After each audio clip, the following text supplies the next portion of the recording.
Bonjour, je m'appelle Philippe Gabillet et je suis professeur à ESCP Europe. Le thème de notre leçon d'aujourd'hui est comment rester optimiste en période difficile. Très vaste sujet, mais qui mérite quand même que l'on clarifie un peu ce dont on va parler. Tout d'abord, qu'est-ce qu'être optimiste ? Vous me direz, c'est simple, c'est le contraire du pessimisme. Oui, mais enfin, cela ne nous permet pas de clarifier réellement ce dont nous parlons. Pour aller à l'essentiel, je dirais que, dans le fond, l'optimisme, c'est une espèce d'état d'esprit, une disposition de caractère qui fait que vous percevez le monde, que vous l'interprétez et que vous décidez d'agir sur lui dans une perspective positive. L'optimiste, c'est celui qui, quels que soient les événements dans lesquels il va être pris, auxquels il va être confronté, va se centrer naturellement sur leurs aspects favorables, heureux, ouverts sur du meilleur, etc. etc.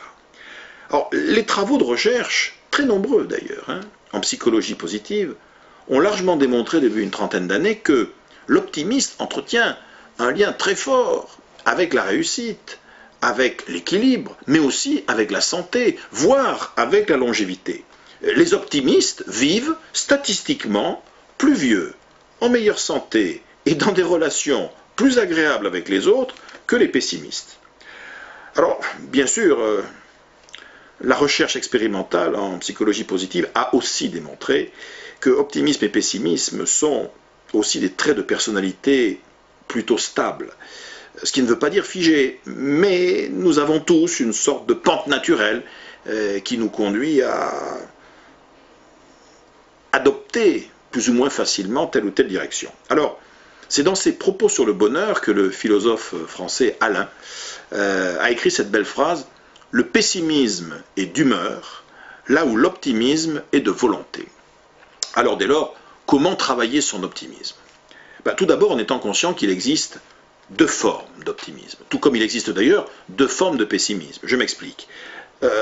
Vous pouvez être optimiste ou pessimiste centré sur un but, ou bien centré sur un chemin. L'optimiste de but, c'est celui qui vous dit « je vais réussir ». L'optimiste de chemin vous dit « ça sera facile ». C'est pas pareil. Le pessimiste de but vous dira « je vais échouer ». Le pessimiste de chemin vous dira « ça va être très dur ». Et en fait, ce qui fait votre caractère, c'est la configuration que vous allez faire. Il y a des configurations très dangereuses, surtout en temps de crise, vous voyez, ou en temps incertain. Par exemple, si vous êtes à la fois un optimiste de but et de chemin, je vais réussir et ça va être facile.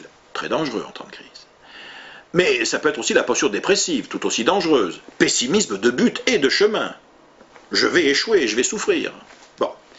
Alors vous avez aussi une posture perverse, sur laquelle je ne reviendrai pas outre mesure. C'est lorsque vous vous trouvez à la fois pessimiste de but, mais optimiste de chemin. Je vais échouer, mais on aura bien rigolé. Ou bien on n'aura pas atteint l'objectif, mais ça nous aura appris des choses. Dans tous les cas de figure, on n'a pas atteint l'objectif.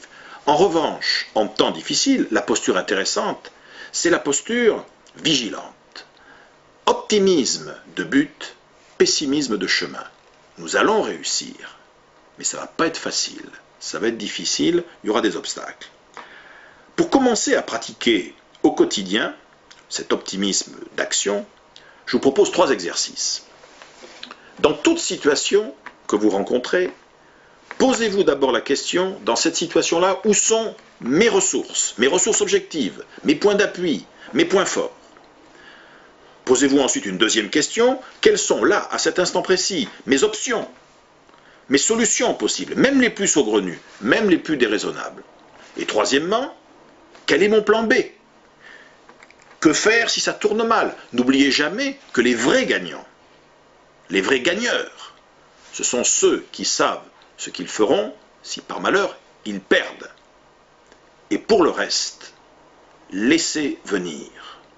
Vivez l'instant présent. Allez vers les autres et rendez-les heureux. À la prochaine fois. Au revoir.